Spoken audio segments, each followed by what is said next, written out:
got so much motherfucking design on right now. Break it down, bring it back, make it clap. I got 3 old thoughts, new block, where that dick, bitches on my line, and you know. Generalisasi adalah proses berpikir berdasarkan pengamatan atas sejumlah gejala dengan sifat-sifat tertentu untuk menarik kesimpulan umum mengenai semua atau sebagian dari gejala serupa. Misalnya orang Indonesia peramah, apakah generalisasi itu sah? Untuk membuat generalisasi, kita harus memenuhi ketentuan berikut. Yang pertama yaitu data harus cukup memadai. Semakin banyak data yang dipaparkan, makin sahih kesimpulan yang diperoleh.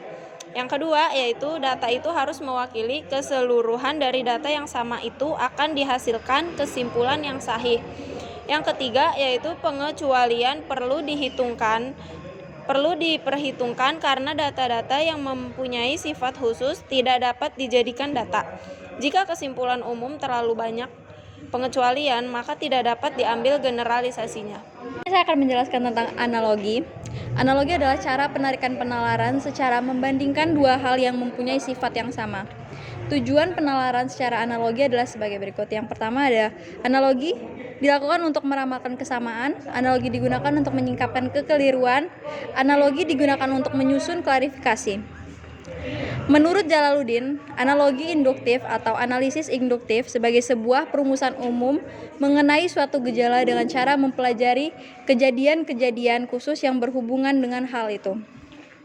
Dengan kata lain, analogi induktif adalah proses penarikan kesimpulan dalam suatu perkara yang dilakukan dengan cara mengenali ciri khusus yang berkaitan dengan perkara tersebut.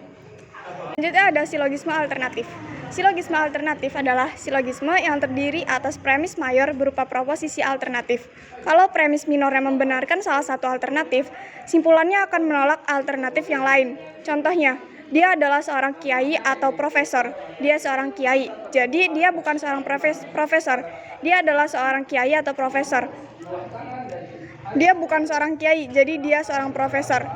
Di sini ada silogisme hipotesis. Jadi silogisme hipotesis adalah silogisme yang terdiri atas premis mayor yang berproposisi kondisional hipotesis. Kalau premis minornya membenarkan anteseden, simpulannya membenarkan konsekuen. Kalau premis minornya menolak anteseden, simpulannya juga menolak konsekuen. Contohnya, jika besi dipanaskan, besi akan memuai. Besi dipanaskan jadi besi memuai. Jika besi tidak dipanaskan, besi tidak akan memuai. Besi tidak dipanaskan, jadi besi tidak akan memuai. Entimen merupakan bentuk silogisme yang tidak mempunyai premis mayor karena premis mayor itu sudah diketahui secara umum. Yang dikemukakan hanya premis minornya dan simpulannya saja. Contoh, semua sarjana adalah orang cerdas. Ali adalah seorang sarjana, jadi Ali adalah orang cerdas. Seperti itu. Dari silogisme ini dapat ditarik satu entimen, yaitu Ali adalah orang cerdas karena dia adalah seorang sarjana. Dengan demikian, silogisme dapat dijadikan entimen dan juga sebaliknya. Cukup sekian. Baik, selanjutnya pengertian salah nalar. Gagasan, pikiran, kepercayaan atau simpulan yang salah, keliru atau cacat disebut salah nalar. Salah nalar ini disebabkan oleh ketidaktepatan orang mengikuti tata cara pikirannya. Apabila kita perhatikan beberapa kalimat dalam bahasa Indonesia secara cermat, kadang-kadang kita temukan beberapa pernyataan atau premis tidak masuk akal. Kalimat-kalimat yang seperti itu disebut kalimat dari hasil salah nalar. Argumentasi bidik salah satu seorang jenis salah nalar ini disebabkan oleh sikap menghubungkan sifat seseorang dengan tugas yang diembannya. Beberapa contohnya ialah yang pertama, program keluarga berencana tidak dapat berjalan di desa kami karena petugas keluarga bencana itu mempunyai anak 6 orang.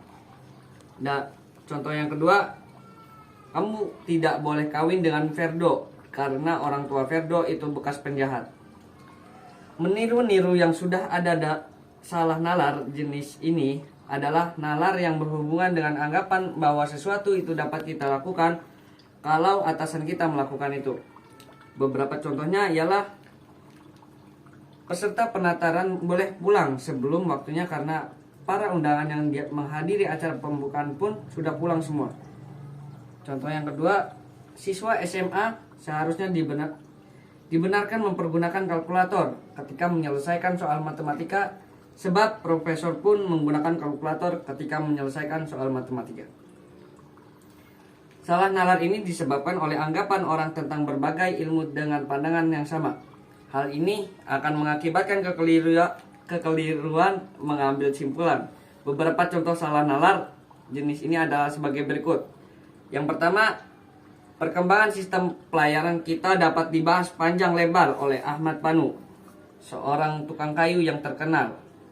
Dan yang kedua, pembangunan pasar swalayan itu sesuai dengan saran Toto, seorang ahli bidang perikanan. Baik, cukup sekian. Nah, selanjutnya argumentasi bidik orang. Salah satu jenis salah nalar ini disebabkan oleh sikap menghubungkan sifat seseorang dengan tugas yang diembankan. Beberapa contohnya ialah: 1. Program keluarga berencana tidak dapat berjalan di desa kami karena petugas keluarga berencana itu mempunyai 6 orang. Yang kedua, kamu tidak boleh kawin dengan Ferdo karena orang tua Ferdo itu bekas penjahat. Nah, meniru-niru yang sudah ada. Salah nalar jenis ini adalah nalar yang berhubungan dengan anggapan bahwa sesuatu itu dapat kita lakukan kalau atasan kita melakukan itu. Beberapa contohnya ialah: 1. Peserta penataran boleh pulang sebelum waktunya karena para undangan yang hadir acara pembukaan pun sudah pulang semuanya. Yang kedua, siswa SMA seharusnya dibenarkan mempergunakan kalkulator ketika menyelesaikan soal matematika, sebab profesor pun menggunakan kalkulator ketika menyelesaikan soal matematika. Nah, penyamarataan para ahli itu salah nalar ini disebabkan oleh anggapan orang tentang berbagai ilmu dengan pandangan yang sama. Hal ini akan mengakibatkan kekeliruan mengambil kesimpulan. Nah, beberapa contoh salah nalar jenis ini adalah sebagai berikut.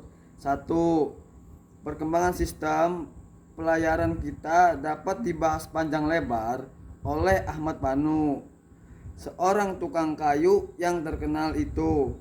Yang kedua, pembangunan pasar swalayan itu sesuai dengan saran Toto, seorang ahli di bidang perikanan.